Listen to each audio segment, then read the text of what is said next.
welcome back. And at this time, I have an opportunity to speak with Representative Michael Waltz, a U.S. Army officer, more important than being a U.S. representative in my book, as you know.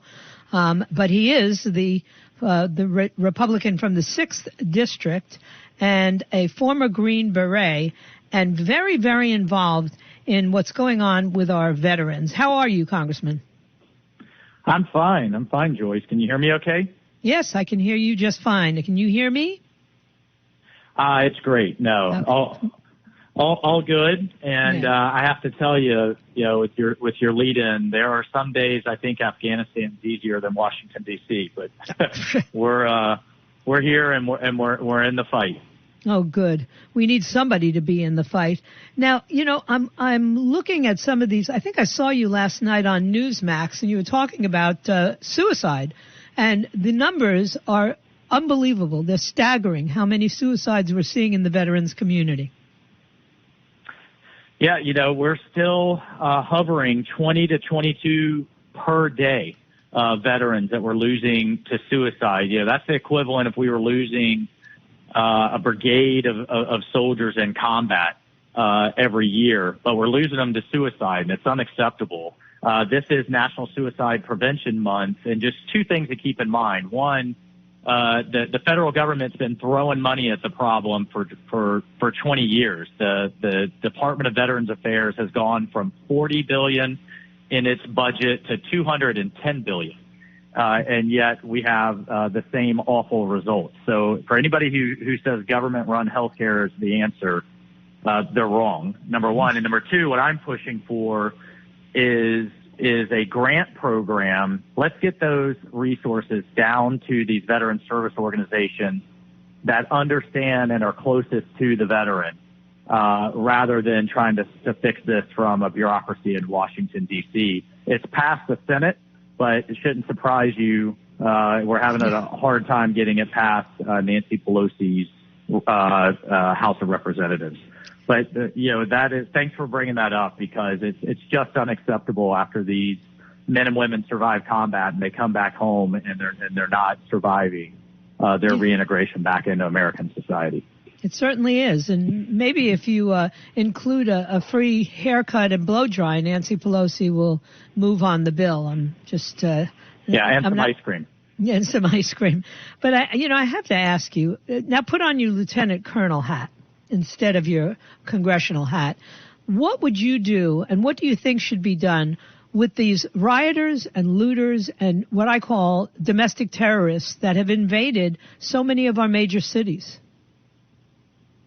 Well, obviously, in areas where the elected local leadership support law enforcement, you don't have these problems. So that's number one. I mean, it's just basic law and order.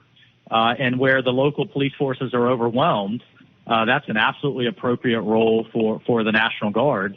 And governors where they've sent them in, law and order is restored. But here's the bigger piece that I've sent a letter to Attorney General Barr, is for Antifa and some of these other groups in particular. I want to follow the money, and I want to understand where the financing is coming from, because you are seeing, it is not a coincidence, and I don't buy that this is a grassroots movement.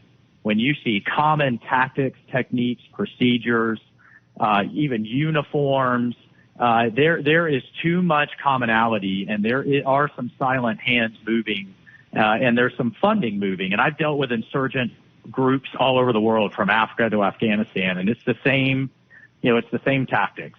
So that's what I'm pushing for from my foxhole, is I want to get at who's financing all of this. Yeah, because you see these Antifa types that are staying in luxury hotels in D.C. when they're there, or, a nice B&B in Portland. And you know that they're unemployed because they're roaming the country in their snack vans, producing terror on the streets. So there's got to be funding. How are they communicating? Yeah. Who's creating these apps? Who's doing the paid, and I put in air quotes, protesting, the paid protesting sites that are going on? Who's funding their acquisition of all their equipment and fireworks? All of those pieces. yeah, they're not paying from being baristas at Starbucks, or organically. There is something larger afoot, and we're working with the Department of Justice to get to the bottom of it. Well, good. I stay on it because I did hear the Attorney General on CNN yesterday talking about mail-in voting, and he made it perfectly clear to Wolf Blitzer there that it is absolutely reckless to try and hold a presidential election this year with so much mail-in voting. There'll be fraud. Yeah. You already have Hillary Clinton telegraphing that, Joe Biden should not accept the results if Donald Trump wins until the mail-in ballots are all counted, maybe a month later. Right, Joyce. So, how ironic for Hillary Clinton, who just won't seem to go away, to spend all of 2016 accusing Trump of not accepting the results, and now she is openly advocating for Biden not to accept the results. It's horrible for our republic. I do want to make a distinction. I think there are states that have done this for a long time in terms of absentee and vote by mail, like Florida, that have the right protocols in place, they have the right equipment and procedures. But I don't want our conservative seniors who may not want to go vote in person to not send their ballots in because they're too nervous. We need that turnout. We need that turnout for the president, for Republicans. What he's worried about, Attorney General Barr, the president, myself, are these states that are blasting ballots around like junk mail to voter lists that haven't been maintained.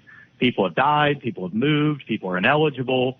And you have ballots flying around loose and willy-nilly. And then the other side of that are states like New York and New Jersey.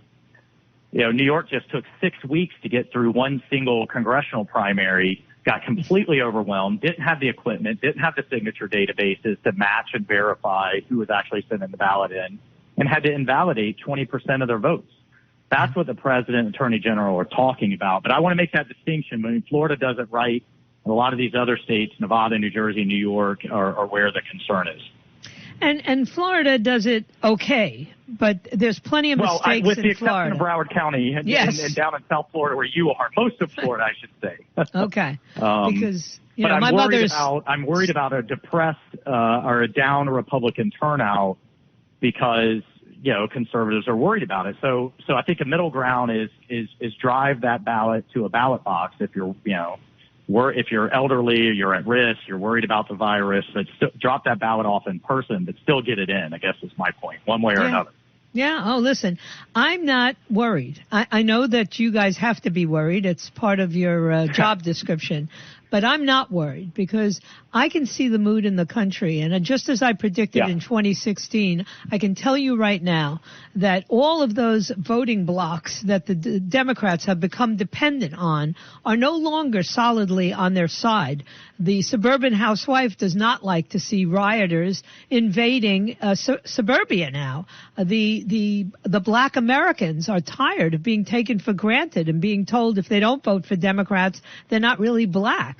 So I think you're going to see an unbelievable turnout for Donald Trump in this election from areas where Republicans have never fared well. I think this is going to be monumental. And if it's a big enough win, it's harder to cheat. Well, if we have another minute, I want to I absolutely agree with you. And I want to just talk to you real quick about what's going to happen if he doesn't win. Because I think a lot of people are saying, okay, Trump versus Biden, in the worst case scenario, Biden wins and we'll get it back in 24. Let me tell you, if Biden loses, that means we've lost the Senate and Pelosi's kept the House. And Joyce, a couple of things are going to happen very quickly because they're already laying the groundwork. Number one, in the Senate, Schumer will get rid of the filibuster. That means that's a fast track for legislation through the Senate with only 51 votes versus 60.